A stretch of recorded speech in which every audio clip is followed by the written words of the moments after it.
Hello everyone and kumusta po sa inyong lahat and good evening. So for today's video ay samahan niyo po akong magluto nitong ating napakasarap na Mickey Bihon.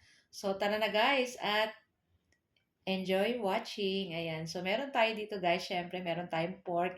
Sangkutsahin natin. Syempre nilagyan na natin yan ng konting asin at konting paminta para may lasa na yung ating pork. So sangkutsahin lang po natin hanggang mag golden brown na katulad ng ganito. So makita nyo guys, lumiit na yung ating pork dyan. Parang medyo toasted ng konti pero konti lang.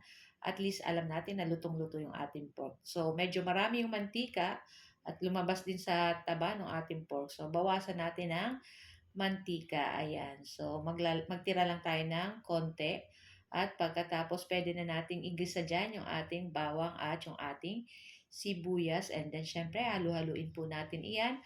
At syempre hintayin natin lumabas yung bango or yung aroma nitong ating bawang at sibuyas. Pag nangamoy na guys, pwede na rin nating ilagay dyan yung ating ini-slice na cabbage at yung ating ah, carrot. Ayan, social carrot. Ayan. So, yan na nga. At pwede na natin ilagay dyan. Siyempre, hinugasan po natin iyan para sure na malinis po laging ating pinapakain sa ating family. Ayan. Tapos, ayan, halu-haluin po natin iyan uli. At syempre yung ating gulay dito, hindi natin masyadong lulutuin. Half cook lang guys, para masarap pa din po yung pag kinakain mo sa ating medyo crunchy pa ng konti. Konti lang, pero nasa sa inyo pa rin po kung ano po yung gusto ninyo. So, ayan na nga, at naglagay na tayo dyan ng toyo. Ayan, estimate na lang din po ninyo. Tapos, naglagay tayo ng oyster sauce at maglagay na tayo ng pamintang durog. Ayan, tapos maglagay tayo ng 1/4 cube. Tapos, halu-haluin na naman po natin iyan. Ayan. Tapos, ayan. Naku, napakasarap at napakabango. Pag ganito, pwede na rin to guys iulam kahit hindi na ano ng pansit. Pero syempre, masarap pa din pag may bihon. So, yun na nga. At okay na rin to guys. At pwede na natin yan hanguin. Ayan. Tapos, iset aside lang po natin iyan. Tapos, dyan sa ating kawali, hindi na natin syempre huhugasan. Dyan na tayo maglalagay ng isang timbang tubig. Charot. Ayan. Ayan, syempre estimate lang din po yung paglalagay. Depende pa din po sa dami or konti ng ating niluluto. So yan, at pagkatapos maglalagay pa rin po tayo dyan ng konting toyo kasi syempre naglagay tayo ng tubig so magtatabang po yan. So naglagay pa rin akong oyster sauce, saka ng pamintang durog. Masarap po sa pansit, marami ang paminta. Yung nalalasahan mo yung paminta. Tapos ayan, halo-halo natin iyan hanggang mag-ano yung mga sangkap niya, yung lasa.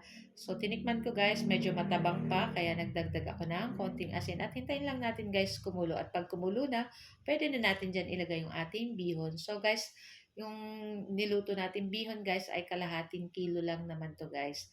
Tapos meron lalagyan natin yung ating pansit canton. Sa isang pack niya, dalawa yung laman. So, isa lang yung gagamitin natin doon. So, syempre, lutuin lang natin iyan. So, after niyan, pwede na natin ilagay yung ating pansit canton. Ayan, isa lang ilalagay natin. So, meron pa tayong isa na natira. Kaya, pwede pa natin yun magamit sa susunod nating lulutuin. Ayan. Tapos, halu-haluin lang po natin iyan hanggang maluto na yung ating pansit.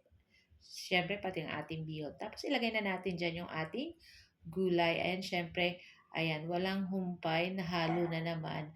Ayan, para, syempre dapat halong-halo po, ayan, kasi pag hindi po natin nahalo, minsan yung ilalim lutong-luto na, pero yung parting ibabaw medyo hilaw-hilaw pa or matigas pa. Kaya talagang dapat po pag nagluluto ng bihon, ay halo lang po ng halo. Pero syempre dahan-dahan halo at baka naman po madurog yung ating mga niluluto. Ayan. Tapos, okay na rin to guys. Ayan, parang kinain lang ng bihon yung ating gulay. Pero okay lang to guys. At ang importante, napakasarap nitong ating Mickey Bihon. Ayan. So, masarap to guys. Lalo na ngayon, madali na ang mahal na araw. Ayan, naaalala ko yung lola ko. Pag mahal na araw, bihon at biko ang magka-partner. Tapos, ayan, may kape or tsokolate. So, guys, ayan, ito lang po ang ating video today. Sana po yung nag-enjoy kayo. Thank you for watching and see you next video again. Ciao! Bye!